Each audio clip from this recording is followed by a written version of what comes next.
Claro. Continuamos la última jornada del Simposio de Historia de la Tuna en la UNED. Hoy tenemos un lujo, tener a una miembro de la Tuna Javeriana de Colombia. Eso es un auténtico lujo, y lo digo de corazón, porque de todo es sabido, conocido y reconocido la fama de la tuna javeriana en Colombia y casi en toda Latinoamérica. Por lo tanto, no es a mí a quien me tienen que escuchar, sino es a Adriana. Yo te agradezco infinitamente que estés con nosotros aquí. Muchísimas gracias y estamos ansiosos de escucharte. Bueno, pues muchísimas gracias a ti por esta presentación. Gracias a mis fans que han venido el día de hoy. Así que por la gente.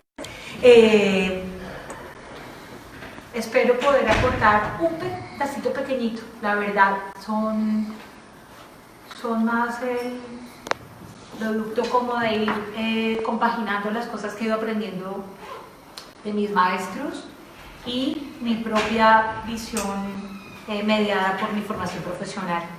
Tengo una de formación profesional también, y es que leo las ponencias de cara a tratar de abarcar todo lo que quiero, y voy a ir, guarden las inquietudes y las preguntas para el final de esta presentación. Mi presentación se llama La Tuna con voz de mujer, identidad y pertenencia grupal. Durante muchos días le di vueltas en la cabeza lo que yo quería plasmar en este encuentro. Cómo no volver a los lugares comunes e ir avanzando en los trabajos que sobre las tunas y en particular las femeninas ya se han realizado. Ha sido mi interés hacer algún pequeño aporte teniendo como prisma mi formación e identidad académica y laboral. Soy psicóloga y psicoanalista. Y esto hace que tenga un lente particular para observar los fenómenos culturales y sociales. Como ya lo sabemos, las tunas han estado durante más de 100 años en la tarea de crear una particular identidad que les permita la cohesión como grupo y que los defina. Ha sido una labor muy compleja porque, aunque creemos existen ejes comunes, al indagar a diferentes tunas y turnos nos damos cuenta que no tenemos tan claro muchas veces quiénes somos y que nos daría una serie de características particulares que nos lograran diferenciar de otros grupos. En el caso de las tunas femeninas, la construcción de su identidad se ha visto atravesada por la negación de su existencia por más de 60 años, incluyéndonos nosotras mismas en esa negación. Solo hasta hace muy pocos años, y fruto de las investigaciones, reconocemos su existencia como estudiantinas con fines de póstula al principio del siglo y ligadas, como ya sabemos, a comparsas de carnaval y algunas pocas a centros académicos o culturales. Muchas tunas femeninas empezaron de la mano de los colegios de religiosas, y estas niñas, al pasar a la universidad, continuaron con dicha actividad. Nosotras contábamos nuestra historia en la universidad a partir de los años 60 y uniendo esto al aumento de las matrículas femeninas en la universidad y a una mayor presencia en la vida académica. Anoto en este punto que por mucho tiempo se negó a las tunas femeninas parte de su identidad, no permitiéndoles nominarse tunas. Se llamaron rondallas, estudiantinas, grupos de cuerda y, si se quería descalificar, monas. Sabemos cómo el nombre a nivel mental determina a un sujeto, da a los otros la posibilidad de nominación y es lo primero que realmente le pertenece a cada uno. Soy ser tal persona le confiere un lugar, una procedencia. ¿De quién soy hijo? ¿Cuál es mi origen? ¿Qué lugar voy a ocupar dentro de mi grupo? El bautizo es significativo, y aquí dejaré algo que no voy a desarrollar, y es como algunos ritos de la tuna van en esta línea: el mote, el padrinazgo y el posterior nombramiento de tuno. A cada miembro se le da una identidad como tuno que debe integrar a la persona que él era cuando ya llegó al mismo. Así que hasta ahora vamos integrando nuestro pasado y se va gestando una proyección de futuro. Es complejo, por otra parte, el que cada uno sepa quién es, si la identidad, es decir, el quién soy, se ha construido sobre idealizaciones, fantasías o relatos falsos, como ha ocurrido a la tuna como ente en general. Hasta hace menos de 10 años, muchos de nosotros repetíamos sin ningún tipo de constatación histórica el origen de la tuna y su aparente evolución. Cuando, con ayuda de las redes, y en especial las de tipo social, se da una divulgación más completa al colectivo de los tunos sobre la información recabada, Las reacciones, por supuesto, no se hicieron esperar y fuimos desde la negación de la evidencia a la escisión de la misma. O sea, empiezan a aparecer los grupos de puristas, los tradicionalistas, etcétera, que buscan no se rompa esa identidad que estaba mitificada. Buscamos desesperadamente entender entonces quiénes somos y quién es nuestra madre y quién es nuestro padre, que con las revelaciones ha dejado de existir y nos pone a los tunos en un lugar de orfandad. Hemos perdido nuestras primeras figuras identitarias, con lo que la sensación de aniquilación y colapso es inmensa. Las primeras investigaciones llevan de inmediato a determinar este origen y gracias a los trabajos de los investigadores pioneros como Rafa Asensio, que nos revela quién es nuestro padre, resultamos adjudicándole la paternidad al carnaval moderno. La noticia es negada porque es un padre que parece no gustarnos y que desbanca al antiguo padre que se admiraba y era el vividor, fiestero, pícaro y vagabundo, que bueno, yo no me sentiría tan honrada de este padre, la verdad, ¿no? Pero tiene unos atributos como el que se busca la vida, tiene una vida sufrida, es pobre, él no tiene que comer, lo apadrina a alguien que es poderoso para cumplir sus sueños, y el usar cierta creatividad y arte para conseguir esos favores, y en último lugar, de todas esas atribuciones, el que era estudiante. Es un origen casi épico como de superhéroe, lo que sin duda genera una atmósfera de idealización.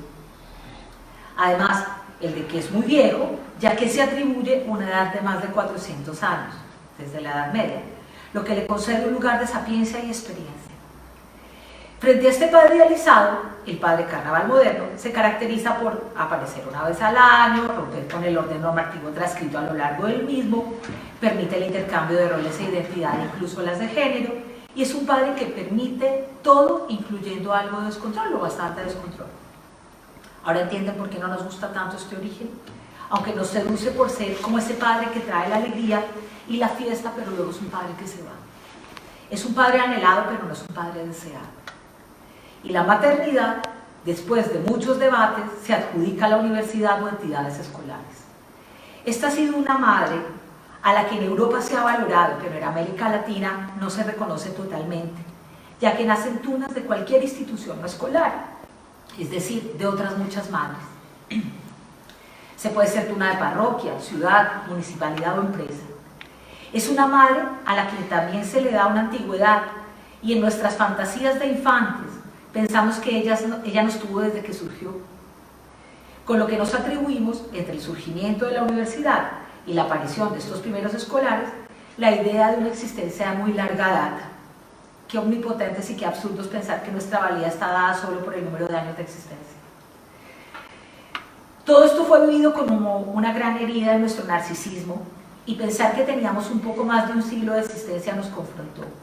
De allí todo el conflicto que se ha dado y muchos tunos se niegan a la evidencia hasta el momento disponible. Y ven ustedes cómo tenemos ya muchísimos problemas planteados cuando no queda claro para la mayoría de quienes descendemos y cuál es nuestra procedencia. Nuestro origen queda entonces difuminado y el cimiento de nuestra identidad ya está fracturado. En psicología, esta sería el origen de fallas muy importantes en la construcción de la estima y la valía y el origen de trastornos muy graves de la personalidad, como la psicosis o los trastornos de tipo disociativo. Y aún peor, la construcción de falsas identidades o self buscando el aprecio y reconocimiento de otros. Me permito traspolar esto a la tuna y aquí señalo algo que enseña el psicoanálisis y es que vemos el afuera con lo que tenemos adentro. Veremos pues que tenemos un padre que no queremos tanto y empezamos a reconocer una madre que reconocemos pero que en varios lugares se niega y seguimos anhelando un pasado no real con lo que la proyección del futuro se ve muy amenazada. Con este panorama nos definimos tuna a principio de siglo y nos llamamos, comillas, verdaderos escolares, es decir, el hijo como legal frente a los grupos de no escolares que en nuestra cabeza empiezan a ser los hijos ilegales, que tienen el mismo padre pero una madre distinta. Y fíjense cómo empezamos a buscar también nuestra pureza de sangre para validarnos. En el caso de las tunas femeninas es como el tercer hijo de una pareja con todo lo que esto implica. Los que son padres de más de un hijo sabrán lo que eso es. Aparecen los celos, rivalidades, envidias y lucha por el amor y reconocimiento de los progenitores, así como el tratar de señalar por qué el primogénito es el hijo más deseado y el original. Y aquí tendría para hablar del narcisismo herido, señalando que el vernos en un segundo lugar, lo pongo también entre comillas, nos genera la sensación de menos importantes, y en este punto las tunas de escolares y no escolares mantienen aún esta disertación. Cosa que realmente no es significativa, porque lo que se ve es que son dos movimientos, cada uno de los cuales en términos de la identidad tendrían que hacer su propia construcción. Tendrán cosas comunes y cosas que no, pero vamos a recordar algo que dije antes, y es que el carnaval va a cambiar, van a tener que reconocer cada uno esas cosas que van a tener en común y las cosas que los van a hacer diferentes. Vamos a recordar algo que dije antes, y es que el carnaval cambia el manejo temporoespacial y de roles, con lo que se podrá intuir que las estudiantinas del momento cambiaban su identidad y unos podían ser los otros. Esto va a marcar un origen entre confuso y paradojal, entendiendo la paradoja como algo que es, no es y al mismo tiempo es. Es decir, yo soy tuno porque voy de tuno, pero realmente no soy tuno, no soy escolar, y al mismo tiempo soy y no soy eso. Porque si voy, me creo, pero no lo soy, estoy en esos juegos de paradoja. Las tunas femeninas son el tercer hijo, porque en todo caso las agrupaciones mixtas, aunque no tengan continuidad, están históricamente antes. Y nos guste o no, esto está en la identidad del grupo. Si tomamos esto en cuenta, nosotras seguimos repitiendo la historia original contada, copiamos lo que hacen los hermanos mayores, y solo hasta ahora nos planteamos que necesitamos también una identidad propia. No solo porque esto valide el quién somos, sino los aportes que como grupo al gran colectivo podemos realizar. Vamos a señalar algunas cosas, y en esta parte voy a apoyarme de nuevo en la psicología para definir lo que es identidad, a nivel individual y grupal, cómo se construye y cómo se mantiene la misma en el tiempo. Vamos a tener en la cabeza las ideas que hemos planteado, porque aplicaremos estas a la tuna y nos iremos vislumbrando lo que va a ocurrir a la luz de las femeninas. De manera simple, la identidad a nivel etimológico proviene del latín identitas o idem, que significa lo mismo, idéntico o igual, con un tinte particular, y es como se va deslizando de lo propio de lo mío a lo único. O sea, esta noción va a hacer alusión a lo común y lo original. Sería algo como lo que me permite que yo siga siendo yo con el paso del tiempo. Eso es identidad, lo que sigo siendo yo en el paso del tiempo, siendo distinto a otros pero también similar a ellos. O sea, el concepto de identidad o el de ser, por eso se complica tanto.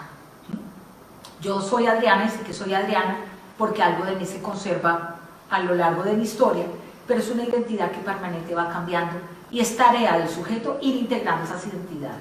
O sea, por ejemplo, en psicopatología, cuando alguien no logra ir haciendo como esa sumatoria de identidades, es cuando aparecen los problemas de despersonalización, grandes regresiones, fracturaciones en la identidad.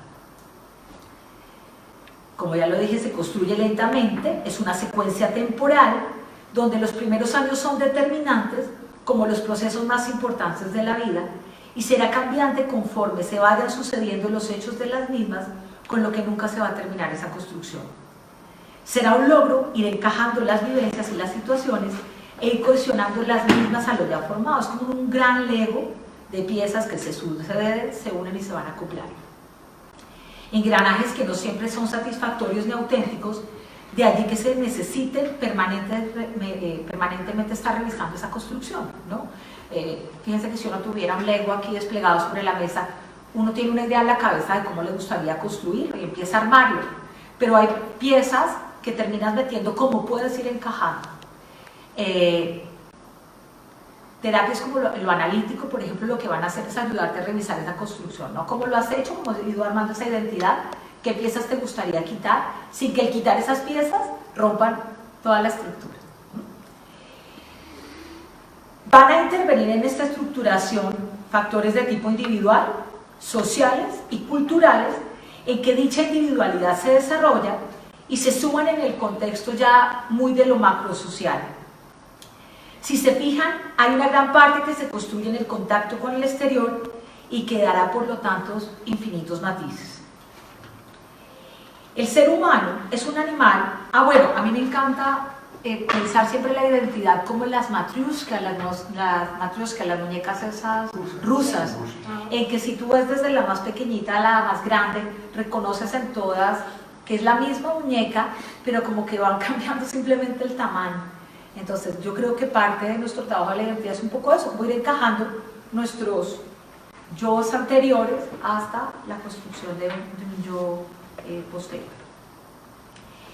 El ser humano es un animal en que la individualidad es una búsqueda y un logro del desarrollo personal, pero que necesita el reconocimiento de los otros, y es en este punto donde encaja la mayoría del sufrimiento humano. Quién me quiere, quién no, y los porqué de una u otra posición. A mí esto me suena muy similar a lo que ocurrió hace unos años con las tunas femeninas, y era que resultaba significativo un reconocimiento por las tunas de varones para validar su existencia y funcionamiento, y me incluyo en esta posición también.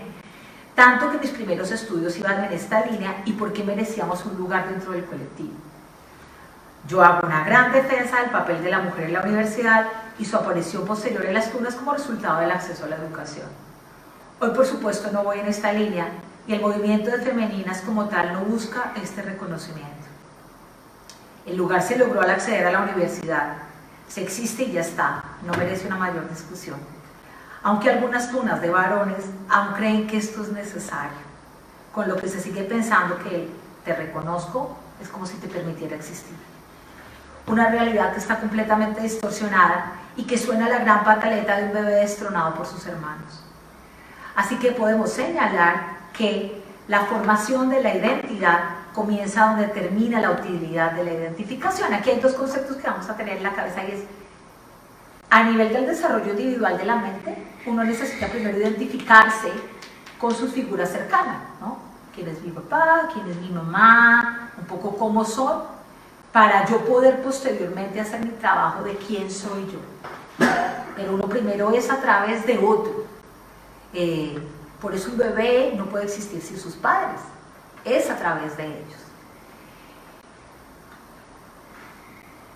Donde la identidad es el resultado de esa integración del tiempo, el que voy siendo, el espacio de la integración de la individuación, y de la sociedad, que es ese reconocimiento grupal según las ideas de Grimm. Nosotras las tunas femeninas pasamos por ello y estamos justamente dando pasos a la reconstrucción de nuestra propia identidad. En el caso de los humanos, este despliegue va a ocurrir realmente hasta la adolescencia. O sea, uno durante todos esos años primarios hace grandes identificaciones, hay como un gran periodo de parón en el tiempo de crecimiento a nivel cognitivo y de relaciones con el entorno, y llegada a la adolescencia es el segundo momento privilegiado del desarrollo, porque es cuando puedes hacer como una gran revisión de cómo te quedó armada esa primera estructura. Por eso es un momento súper favorable.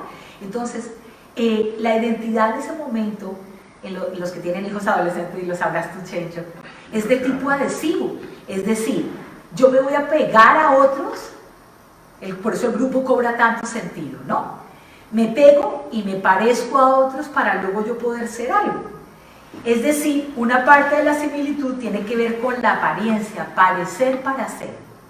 El cómo luzco o me veo, los que son iguales a mí y quién es diferente, hasta adquirir una identidad propia y robusta de sí mismo. Esto es muy evidente en las tunas, por ejemplo, con el tema de los trajes, ¿no? Las tunas de mujeres en España ha pasado una cosa. Bueno, yo había puesto esta imagen y me parece divina, porque ya hemos dicho algo, y es que en las tunas femeninas, bueno, ahí ha pasado una cosa maravillosa, y es que nosotras negamos que existíamos y nos creímos eso, no existíamos, tal, hay todo un periodo que no se piensa, y nosotras estamos muy ligadas a los colegios de monjas religiosas. Ay, no hay alguna que no sea religiosa. Sí. Puede ser, ¿no? Sí, lo hay. Puede ser. La pérdida de la fe. Puede ser. Perdió la identidad la monja. La pérdida de la fe. La identidad. Entonces, están ligadas a las instituciones religiosas de monjas, y comienza, aquí está el grupo de la tuna, que después hay unas fotos de ellas ensayando con sus instrumentos, luego las ves con sus trajes que son una especie de hábitos con cuellito, o sea que sí hubo una identidad anterior, pero que no la perdimos. O la borraron. Ay, allá voy, calla, vaya voy. Esto es muy evidente en nuestro caso con el tema del traje, por ejemplo, ¿no? Las tunas de mujeres en España tomaron el traje de los varones y lo han ido adaptando poco a poco a ellas, cambiando algunas cosas como el corte del jubón, incluyendo el color en las medias o algún adorno en el pelo. En el caso de las mayorías de las tunas femeninas de América, se tomó la falda de terciopelo, como algunas tunas de chicas, o que tenían de chicas de principio de siglo, o el pantalón o falda de vestir, y el fajín imprimiendo su toque propio. Se pasa entonces del que nos parecemos al intentamos ser. Entonces ven que mi traje de tuno no es un traje habitual, pero es un traje habitual en América Latina. Y hay que decir una cosa que también es bonita. Cuando nosotras llegamos, para nosotras era realísimo el traje del tuno, no lo conocíamos. Y a nosotros nos preguntaban, ¿ustedes qué han pasado allí? Que es interesante, y esto es un tema de hace 5 años allí, y es que muchas de las tunas de varones que tampoco portaban el traje de tuno español, usaban, digamos, un atuendo similar al que llevo yo, ¿no? Como tunas que se erigen como tradicionalistas o puristas, los descalifican por el traje que llevan, hacen un cambio del traje y le adaptan una chaqueta, un blazer, no sé, una chaqueta de paño, y tratan de que su traje se parezca al de los tunos portugueses, un poco intentando darse como valía desde allí, cosa que realmente me parece un poco absurda porque son tunas que incluso tienen 60 años de continuidad, pero se han sentido tan absolutamente descalificados que han hecho esos cambios para intentar encajar. A mí esto me parece francamente como una postura realmente muy adolescente de unos y otros. Pero bueno, en el caso de las tunas de no escolares también ocurre, ay, acabo de decir una barbaridad.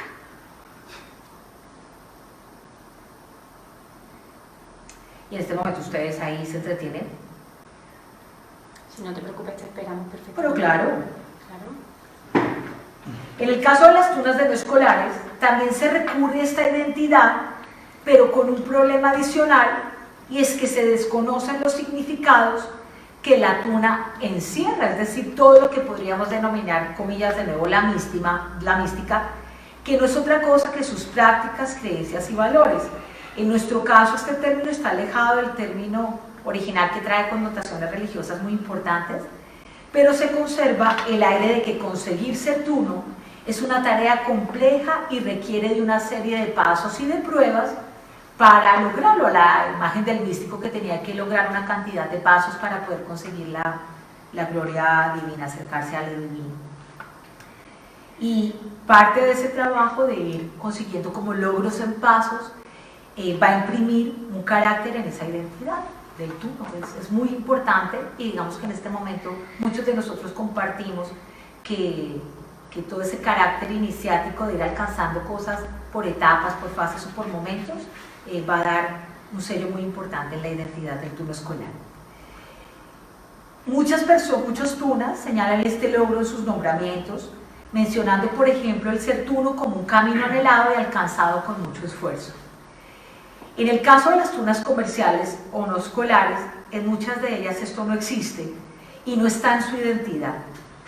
Aquí hay un pedazo en el que yo no voy a ahondar, y es como a nivel de la sociología y la psicología social, los ritos en los grupos son fundamentales en la cohesión e identificación del mismo.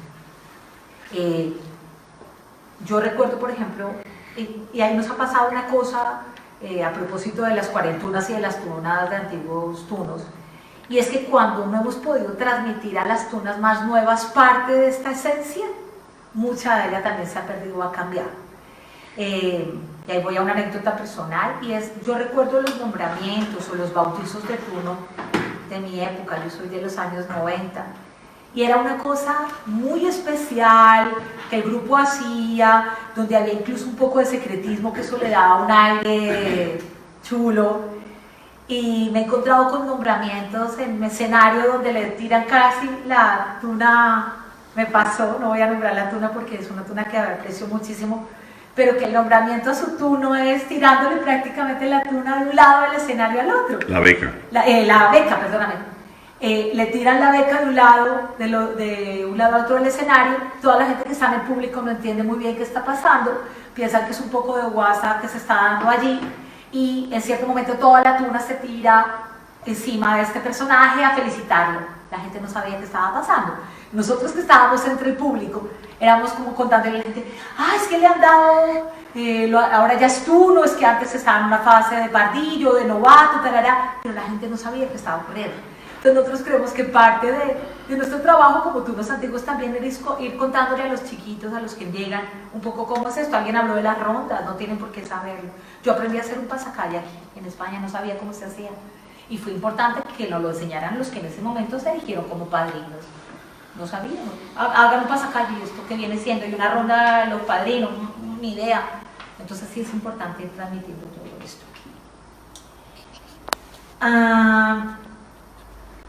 Ya dijimos pues que esto es muy importante, que otros te validen y reconozcan quién eres y nos identifiquemos para posteriormente dar el salto a la verdadera identidad.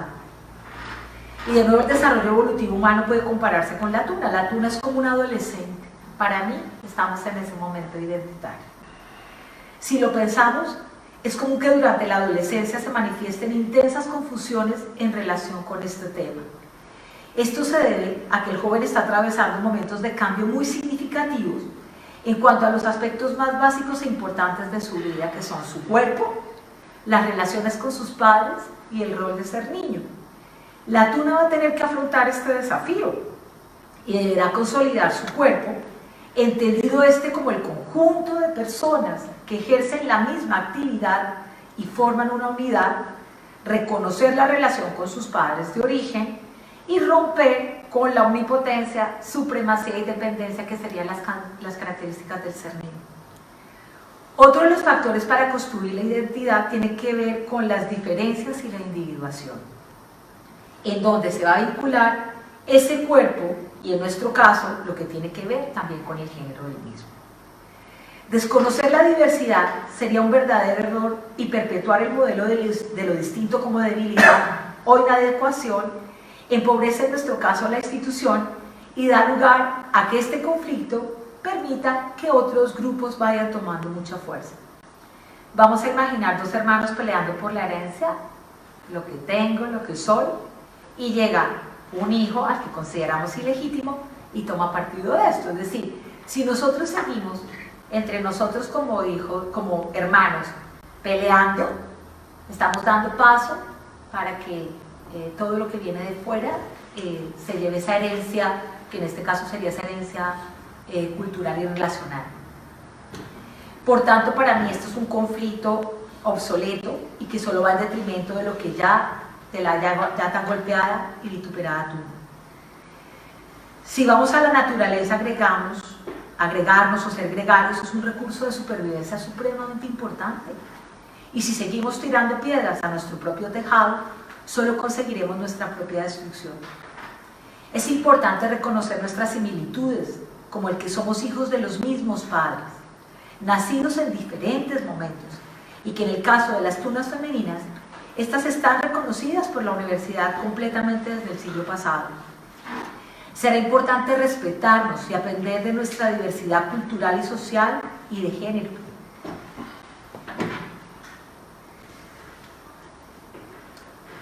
Ahí está Mónica.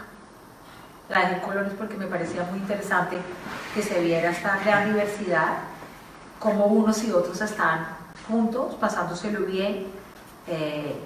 No hay una problemática, comillas, aparente. Y Dobo Koyenikan diría, este es un escritor que ha escrito mucho sobre innovación, economía, es un escritor nigeriano, y dice: hay un poder inmenso cuando un grupo de personas con intereses similares se reúnen para trabajar hacia los mismos objetivos. Este es un hombre que ha hecho una cosa bellísima, y es analizar por qué continentes como África teniendo tanto potencial, sigue siendo pobre en muchos de sus países, en pobrezas realmente absolutas. Y piensa que gran parte de este problema es que no ha habido como una gran conciencia grupal, ni de país ni de continente. Y que parte de la identidad que han asumido es la identidad de qué pobrecitos que somos. Entonces eso tampoco permite una reconstrucción y un cambio como en los objetivos posteriores a conseguir. No es benéfico para el movimiento de tunas mantener esta situación, como ya lo señalé, y en torno a la identidad, este paso lleva a la maduración y a la identidad definitiva.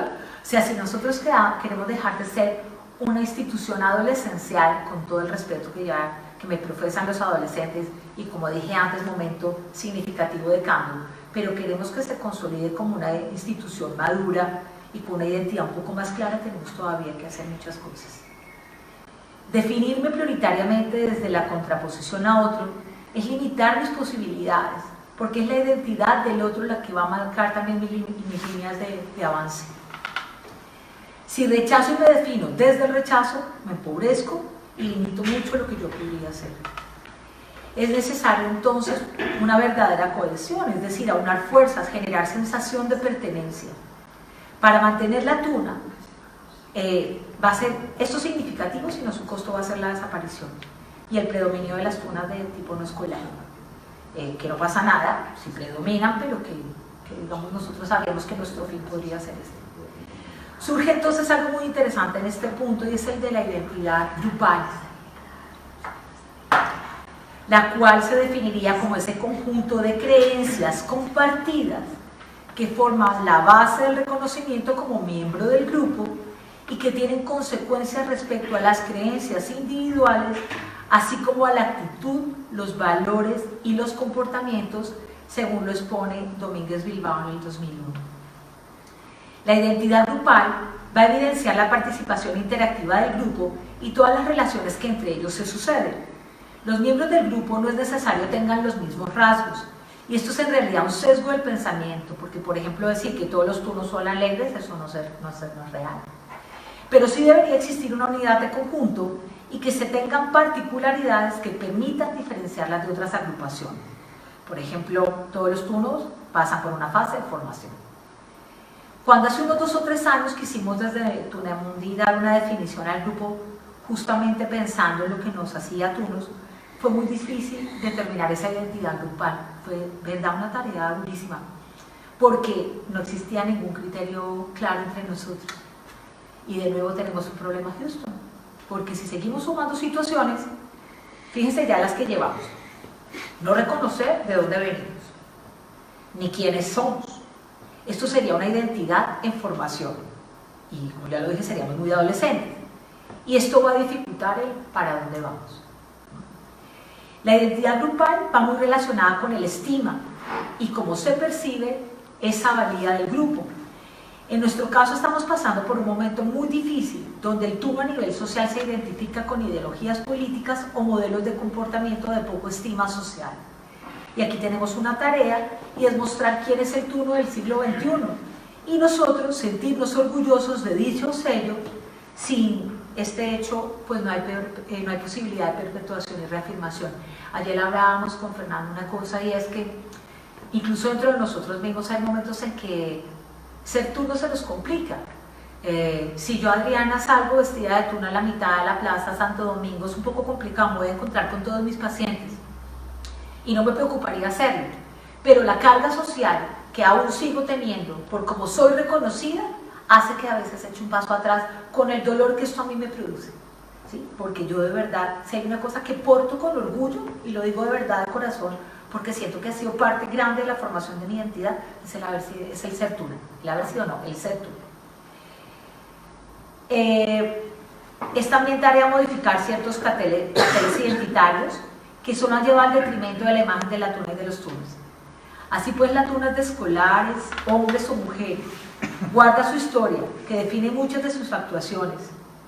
Por ejemplo, el cantar para alegrar y compartir, para buscar dinero, para postular. Ha hecho cambios como fruto de la relación con grupos similares.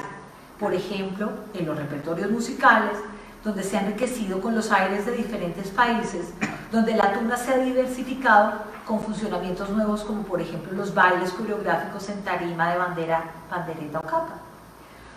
Un grupo humano construye su identidad propia y madura cuando incluye una historia, un argot, comparte una serie de símbolos, tradiciones, costumbres y funcionamiento. Y aquí menciono algo, y es las tunas femeninas han aportado mucho en la construcción de la identidad grupal actual. Y su presencia es muy fuerte dentro del total de las tunas y socialmente. Es importante resaltar aquí cómo el número de tunas nuevas de los últimos años corresponde en su mayoría a tunas de mujeres. Esto también como respuesta a que es mayor su presencia a nivel universitario, con lo que la tuna es una actividad de la que participan activamente. Veremos cómo este imprinting va a dar en los próximos años unos movimientos distintivos al colectivo general, ya que las chicas que forman las tunas actuales se irán moviendo con los valores que socialmente se rescaten ahora. Las tunas más antiguas tienen aquí un importante valor de transmisión de la identidad. Todo lo anterior deriva entonces en el último tema que quiero trabajar, y es la sensación de pertenencia como parte final del proceso de identificación grupal o colectiva. Pertenecer no es otra cosa que sentirse miembro de un grupo que satisface alguna necesidad, tiene un objetivo común, una organización para funcionar, una interacción o interdependencia de los miembros. Uno de los grandes efectos de la modernización y de la ampliación de relaciones en red, que es el modelo que también estamos pensando ahora a nivel del pensamiento, es sin duda la transformación en la vinculación grupal. Podemos pertenecer a muchos grupos en simultáneo, incluso aunque ellos se contradigan. Yo soy súper científica, positivista, pero voy a misa. Péguenme esas dos cosas. Y las dos hacen parte de mí, y soy tuna. Me faltó decirles que tengo herencia siria y que menos mal no sale más negrita, porque ella tendría una cantidad de cosas bien complejas que montar, ¿no? Pero podemos pertenecer a grupos simultáneos, mantener muchas interacciones, existiendo una ampliedad de repertorios culturales. Con todo esto también se da como respuesta un aumento de la exigencia social. Sobre este panorama, la pertenencia grupal es permanentemente cambiante, y aquí me gustaría resaltar, y es que cambiar resulta de verdad muy complejo, y hay importantes resistencias a ello, porque el cambio implica fragmentarse, y en nuestro caso es la fragmentación de la identidad, y posteriormente un proceso de incorporación de lo que se ha cambiado. Siempre que uno va a cambiar tiene que hacer una revisión de lo que tiene, romper, como dijimos con el Lego, quitar piezas y volver a armar piezas nuevas que habrá que ver cómo se encaja y ver qué se hace también con las piezas que se han quitado del Lego, ¿no? Entonces, esta mañana hablaba precisamente con Chencho que a mí me paga la gente para ir a cambiar, ¿cierto? Y la resistencia es infinita, la gente llega y además se sienta a su hora de consulta. Vengo porque no me gusta tal cosa. Y tú le dices, ah, bueno, vale, muy bien. Entonces usted viene porque algo de eso o no le gusta o le incomoda, tal. Bueno, años para, porque de verdad es un proceso bien duro a nivel interno de fragmentación.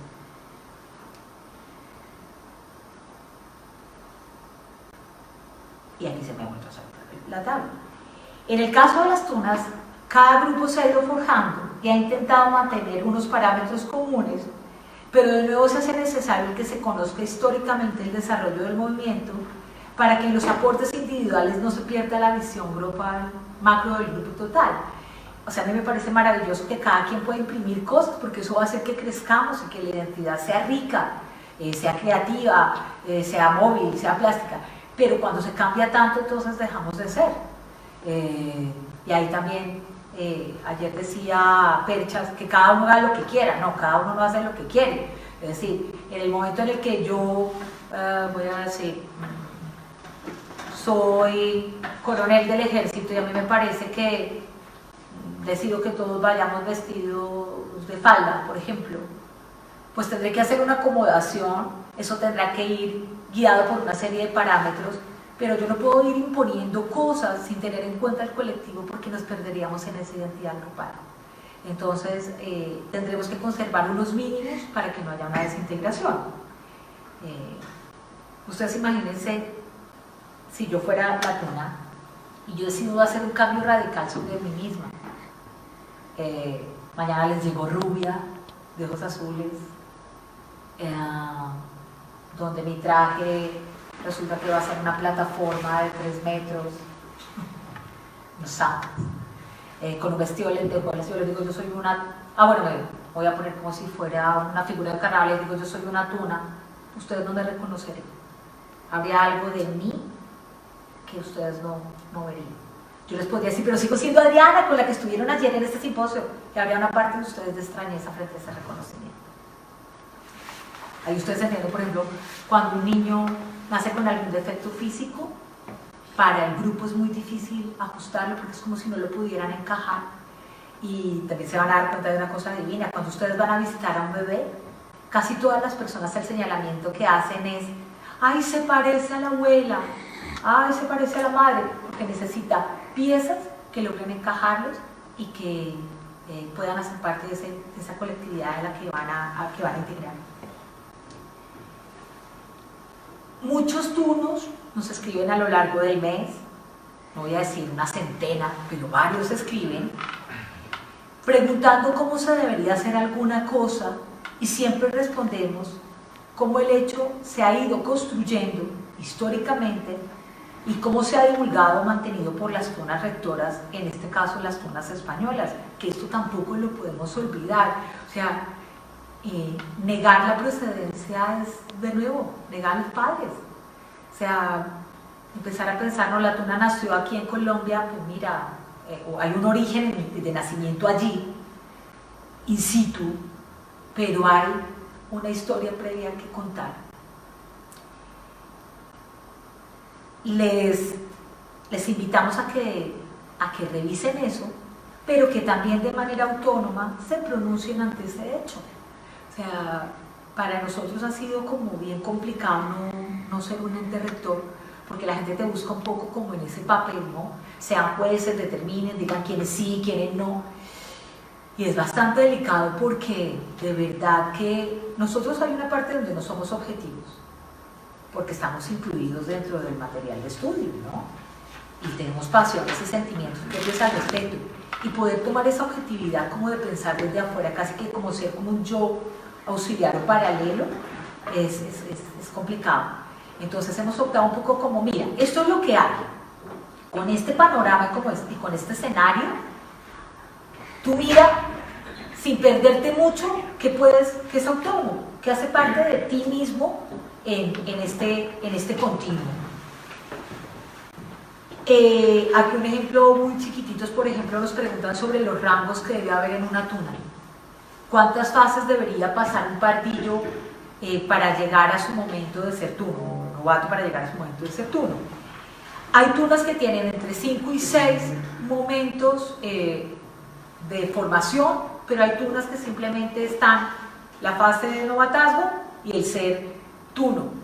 Y no es que una sea mejor que la otra, sino que son formas de proceder diferentes, pero lo que seguirá siendo común es que hay un proceso entre esos dos momentos. Si tú pones 18 pasos aquí, esto puede ser una construcción de identidad de cada grupo, pero a lo que tendremos que llegar es que se ha pasado por este proceso. Y ya está.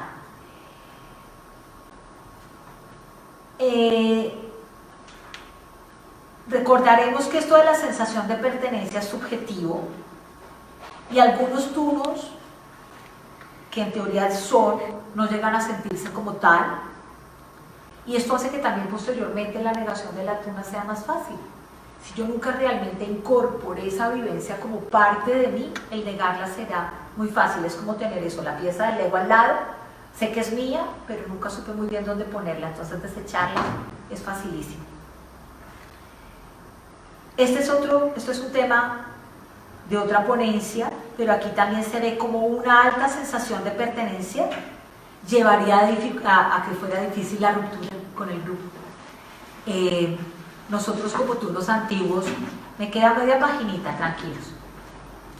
Nosotros como tunos pasa una cosa, y es que como tunos antiguos, también tenemos que ir teniendo en cuenta cómo vamos asumiendo nuestra nueva identidad, la de tunos antiguos. Cómo ir pasando a la tercera fila sin que eso sea una agresión. Cómo estar en un papel más de acompañamiento al grupo, de orientación, de transmisión de la mística va a ser nuestra tarea. No figurar tanto en la escena, porque como los padres de un hijo adolescente, nosotros somos padres de un hijo adolescente, ahora hay otro que ya pasó por aquello, gracias a Dios bendito. Nuestra tarea fue acompañarlos para que ellos pudieran ser, no era nuestra obra representar. Nosotros estábamos tras bambalinas, favoreciendo que todo ese escenario fuera posible, que hubiera luces, que hubiera presupuesto para la actuación, etc. Pero la construcción de ese momento era de ellos. Entonces, con la tuna es igualito, es idéntico. Nosotros en tercera fila apoyando que ese grupo pueda construir su momento. Y cada generación de la tuna imprime su toque, tiene su propia identidad. Pero cuando nos reunimos todos, yo les decía a Félix que a mí me tiene encantada esto del WhatsApp, porque, por ejemplo, en mi tuna está en este último cambio de dirección que fue en febrero, se juntaron, antes había 7 grupos, las de la generación del 70 al 80, la del 80 al 90, bla, bla, bla, bla, bla, bla. Y de repente la nueva directora, la nueva junta directiva dice, no, montemos un solo grupo. Miren, ustedes no saben lo divertido que ha sido esto. Porque a lo mejor somos 120 mujeres en simultáneo, ustedes se pueden imaginar esto, ¿no? Puede ser complejo, sobre todo que nos encanta hablar, ¿no? Entonces, pero es la riqueza. ¿Cómo lo veían ustedes? En estos días sacaron un concurso interno que era contar anécdotas. Bueno, esto ha sido sensacional. Hay un premio para la mejor anécdota, han sacado categorías y la única condición es que sea un vídeo de menos de un minuto donde cuentes una anécdota. Y bueno, esto ha sido para las chiquitas, para las novatas, bueno, maravilloso. Para nosotras, conocer parte de la historia que teníamos perdidas porque había, con las tunas nuestras ha pasado una cosa y esto es también parte de nuestra identidad. Mi generación fue una generación que quedó perdida en el tiempo porque nos casamos con tunos extranjeros. Fue una tuna que viajó, fueron las primeras que salieron a Europa como tuna y, problema, nos enamoramos de los tunos, mal. Entonces nos quedamos por fuera. Entonces son generaciones que quedaron, digamos, partidas y de las que las nuevas tunas no se pudieron enriquecer, pero todo esto ha sido maravilloso. A mí, yo les decía ayer y ya para ir finalizando, las tunas han ampliado su sensación de pertenencia al movimiento de tunas. Cuando no hemos sido segregadas por género, se recibe un trato de igualdad y respeto, donde la diferencia de género se vive como enriquecedora y no como amenaza, y cuando no se les ha aplicado modelos de índole religioso moral, como esto que estás haciendo no está bien. A mí y algunas compañeras nos han soltado algunos comentarios del orden, es que eso no está bien para una chica, por ejemplo haciendo referencia al frontal. El eslogan del brandy soberano, tan perpetuado en España y heredado en América Latina, debe salir del funcionamiento colectivo donde la tuna, comillas, es solo cosa de hombres. La tuna es cosa de universitarios, y mantener el conflicto de mitad del siglo pasado a raíz de las dificultades sociopolíticas es cegar nuestra mirada como tunos y el cambio de mentalidad y crecimiento de la misma.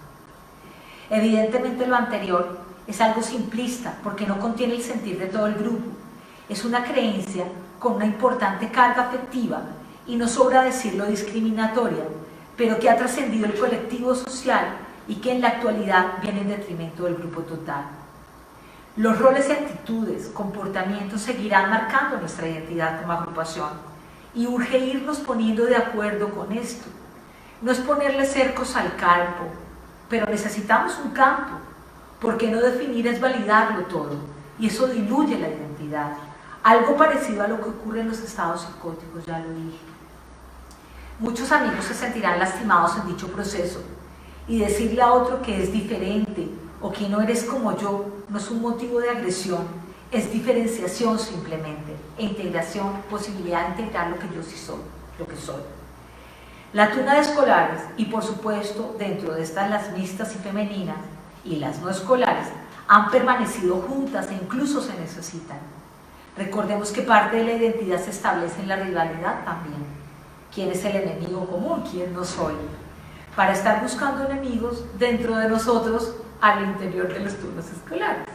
Sí, unámonos como hermandad, diferénciate del otro, establezcamos diferencias, pero no con rodeado de la idea del perjuicio, prejuicio, ni de la diferencia como agresividad.